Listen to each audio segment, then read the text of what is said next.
भाई ने बात की है, नौशेरवां किसी सूरत मुझे तलाक देने पर राजी नहीं है।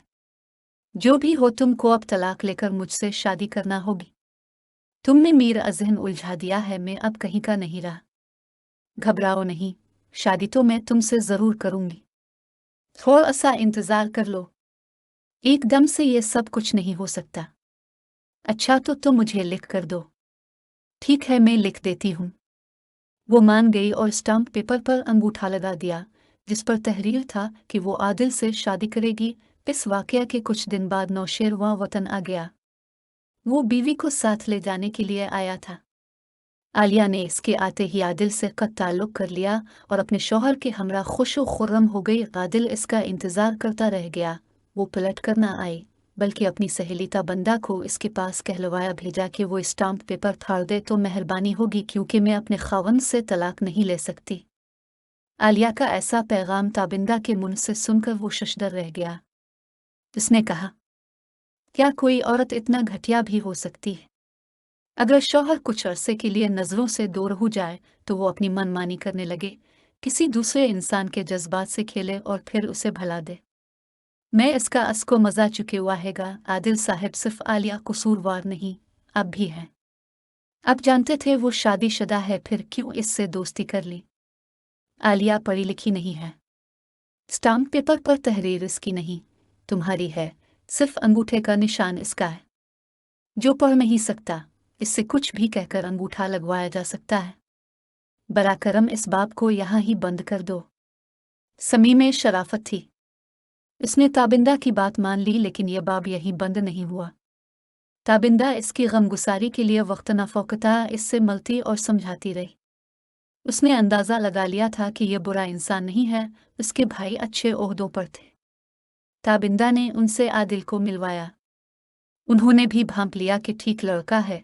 तब उन्होंने ताबिंदा को इसके साथ शादी की इजाज़त दे दी। ब्यूटी पार्लर तो बंद हो चुका था। कुछ दिनों बाद आदिल की माँ, जो कैंसर के आखिरी स्टेज पर थी, जिंदगी को अलविदा के गए। आदिल अब तन्हा था। इसको अच्छे साथी की ज़रूरत थी। ताबिंदा अच्छी साथी साबित हो सकती थी। सो आदिल ने इससे शादी की दरख्वास्त की, जिसको ताबिंदा ने कबूल कर लिया और घर बसा लिया। वो वाकई आदिल के लिए एक अच्छी शरीक हयात साबित हुई। यूं दोनों खुशो खुर्रम जिंदगी बसर करने लगे। ताबिंदा के भाई ने आदिल को अच्छी पोस्ट पर मुलाजिम लगवा दिया, क्योंकि वो फॉरेन से इकनॉमिक्स की डिग्री लेकर आया था। ताबिंदा ने समझदारी से काम लिया और कभी आदिल को गुजरी बातों का ताना न दिया कि इस तरह जिंदगी में तलखियां बढ़ती हैं। उसने घर बसाना था, सो बस लिया।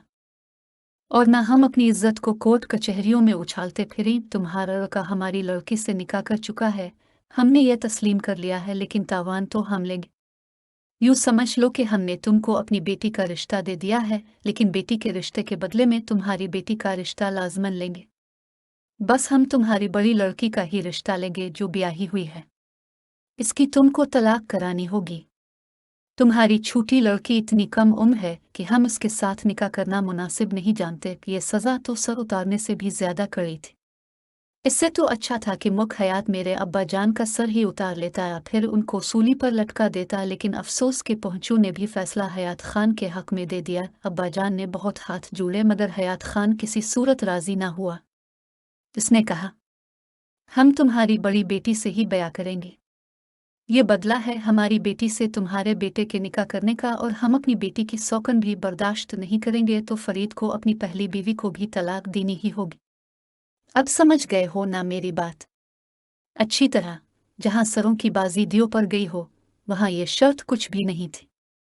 अब्बा जान को तो फरीद की जान के लाले पड़े हुए थे, और बेटे की जिंदगी के बदले बेटी और बहू की कुर्बानी उनको अर्जा मालूम हो रही थी।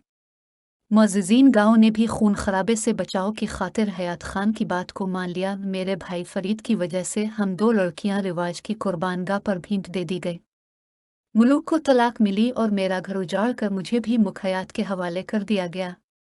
यूं इज्जत के बदले इज्जत की रस्म को पूरा कर दिया, बल्कि बांदी बनाकर बीवी के आगे पेश कर दिया। मुलूक को तलाक के बाद मेरे खालाजाद भाई ने निकाह में लेकर अपने घर में बसलिया लीकनान के बच्चों को उनसे जुदा कर दिया गया। पोते और पोती को अब्बा जान ने अपने पास ही रख लिया।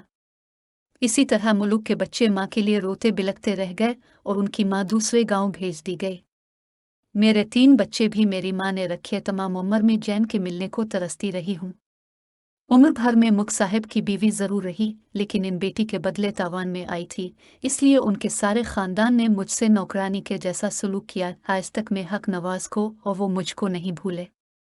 उन्होंने दूसरी शादी भी नहीं की।